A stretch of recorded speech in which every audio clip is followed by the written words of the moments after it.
उत्तर प्रदेश, जहां अपराध की कहानियां नई नहीं हैं, लेकिन साल 2020 में एक नाम ऐसा सामने आया जिसने पूरे देश को झकझोर कर रख दिया। विकास दुबे।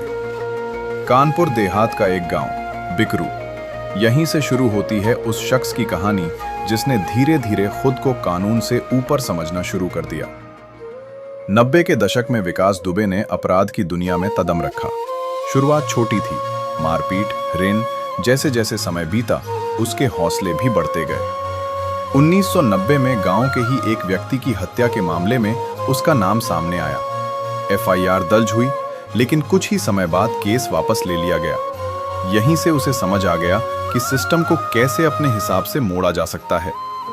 धीरे धीरे उसने एक गैंग बनाई, स्थानीय नेताओं का संरक्षण मिला और पुलिस में भी उसकी पकड़ मजबूत होती गई। अब वो सिर्फ एक अपराधी नहीं, बल्कि एक ऐसा नाम बन चुका था जिससे लोग डरने लगे थे। साल 1996 के चुनाव में उसने राजनीति के करीब कदम बढ़ाया। एक तरफ सत्ता, दूसरी तरफ दुश्मनी, और यहीं से शुरू हुई वर्चस्व की असली लड़ाई। साल 2000 आते आते उसका नाम कई हत्याओं में सामने आने लगा। लेकिन हैरानी की बात यह थी कि जेल में रहते हुए भी उसने जिला पंचायत का चुनाव जीत लिया। यानी अब अपराध और सत्ता दोनों उसके साथ थे। फिर आया 12 अक्टूबर 2001 का दिन, जब एक ऐसी घटना हुई जिसने पूरे सिस्टम को हिला दिया।